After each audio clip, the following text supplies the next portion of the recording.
歡迎來到明星新聞 MKN Star News 頻道，請訂閱頻道，所以大家不要錯過當天最熱門的新聞。我們今天的時事通訊包括以下內容：韓國人迷上中國理工學霸張凌赫，古裝男神的智性戀殺瘋了。中國演員現在捲到要考醫師資格證了嗎？當韓國綜藝演藝家中介主持人在節目裡笑着拋出這個梗，屏幕前的觀眾可能還沒意識到，這句玩笑背後藏着一個更驚人的真相。那個在古裝劇裡眼神能殺人的謝崢，現實中是個真理科學霸，一個焊過電路板、搞過建模的南京師範大學電氣工程專業畢業生。這消息傳到韓國網絡，瞬間炸了鍋。誰能想到，那個穿着18公斤真假在雪地裡破碎感十足的古裝美男，曾經面對的是江蘇高考地獄模式的數學試卷。更讓人震驚的是，他的高考數學成績是182分，在那個數學滿分200分的江蘇特殊高考方案裡，這是頂尖級別的分數。當焊電路板的古裝男神這個話題在韓網發酵，一場關於審美標準與文化心理的深層討論正在悄然展開。智性戀的東亞共鳴，學霸人設的降維打擊。張凌赫在韓國的走紅，首先擊中的是智性戀 sapiosexual 在東亞高壓力社會女性群體中的普遍心理。韓國網友發現他的學霸背景後，反應出奇的一致，不是質疑，而是驚喜。在一個被整形和外表焦慮裹挾的社會裡，突然出現一個不需要包裝、本身就有硬核實力的偶像，這種降維打擊直接打破了韓國娛樂圈長久以來的刻板印象。南京師範大學電氣工程專業意味着什麼？這不僅是一個211院校的王牌專業，更代表着一種扎實的理性思維和邏輯能力。韓國女性觀眾，尤其是高學歷群體，正在經歷一場審美消費的升級，她們不再滿足於只看臉，而是開始追求顏值背後的內涵附加值。有分析認為，韓國女性面臨的精力透支與氣色暗沉的雙重困擾已經成為普遍現象。在這種高壓力環境下，一個象徵着穩定、理性和可依賴潛力的學霸形象，恰好滿足了他們對確定性的心理需求。當現實生活充滿變數，一個通過努力可以獲得的確定性人設，成了心理慰藉的絕佳載體。更有趣的是，這種學霸人設還帶來了強烈的反差萌。想象一下，一個能穿着華麗古裝演將軍的演員，私下裡可能是那個對着電路塗皺眉的理工男。這種跨界反差打破了觀眾的預期，產生了驚喜感和真實感。它不是被包裝出來的完美符號，而是一個有着真實學歷背景的多面體。顏值解構學下的學術化審美。如果說學霸背景是加分項，那麼張凌赫的外形則是在韓國顏值解構學框架下的一次精準出擊。韓國網友對他的外貌評價已經進入了顯微鏡式的解構階段。有韓國網友形容他的鼻梁質是上帝落筆時的靈光一閃，這種評價本身就透露出一種學術化的審美傾向。觀眾不再滿足於簡單的帥或美，而是開始分析細節、品味氣質、解讀氛圍。這種審美趨勢的變化，反映的是觀眾從被動接受到主動解構的轉變。當韓國社會對美麗的追求已經變成社會壓力鏈條時，女性觀眾開始尋求更具層次感、更難以被簡單複製的審美對象。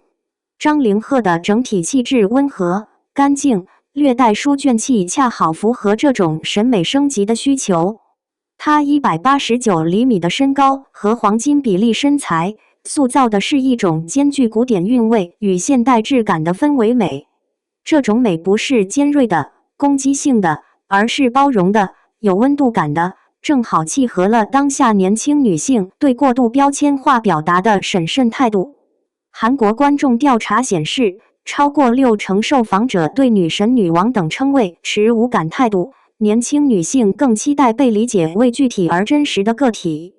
張凌赫這種既有顏值硬實力，又有學歷背書，還不刻意營造完美人設的形象，正好滿足了這種對真實感的渴求。角色與演員的互補效應，竹獄裡的謝崢是張凌赫學霸人設得以完美呈現的關鍵載體。謝崢這個角色落難侯爺，美強慘設定，兼具破碎感與堅韌，本身就是一個極富情感張力的形象。但真正讓韓國觀眾上頭的是演員與角色之間那種奇妙的適配感。一個理科學霸來演一個需要隱忍、智慧和情感爆發力的古裝角色，這種組合本身就有一種內在的邏輯自洽。觀眾會不自覺地想，能搞定複雜電路圖的人，應該也能精準把握角色的情感邏輯吧？這種潛意識裡的可信度背書，是科班出身的演員都未必能輕易獲得的。更關鍵的是，謝崢的角色特質與張凌赫本人的公眾形象形成了奇妙的疊加。角色的堅韌、深情、背負與脆弱，與演員本人溫和、高智商的形象產生化學反應，讓觀眾將對角色的情感部分移情至演員本人。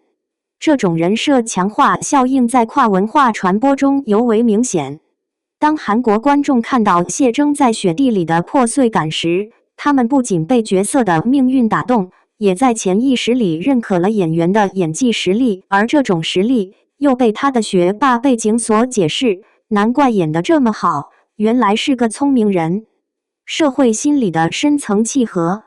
張凌赫在韓國的走紅，折射出的是更深層的社會心理變化。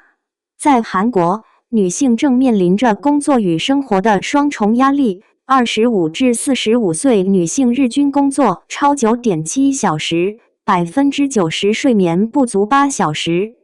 在這種高壓環境下，女性觀眾對偶像的期待正在從單純的觀賞對象轉向情感寄託對象，甚至理想伴侶模板。學霸人設代表的是通過努力可以獲得的成功，是可控的、可複製的成長路徑。這對於在競爭激烈的社會中打拼的女性來說，具有強烈的心理共鳴。她們渴望的不僅僅是顏值，更是一種能夠給予安全感和希望的精神象徵。同時，這也反映了女性審美的自主化趨勢。當韓國女性開始拒絕被單一的美麗標準定義時，她們也在主動尋找更具深度和層次感的偶像形象。張凌赫的出現正好填補了這個市場空白，它不是被資本包裝出來的流水線產品，而是有着真實學歷背景和個人特質的非標品。從跨文化角度看，東亞文化圈共通的對於努力、才學和含蓄情感表達的欣賞，為張凌赫這類形象的走紅提供了文化溫床。無論是中國還是韓國，讀書人的傳統形象都有着相似的社會尊重度。這種文化共鳴讓他的學霸人設在跨文化傳播中減少了障礙，超越標籤的持久吸引力。張凌赫的案例或許預示着未來偶像市場的一個趨勢，觀眾渴望的不再是完美無瑕的符號，而是那些能帶來智力啟發、情感共鳴與真實驚喜的多面體。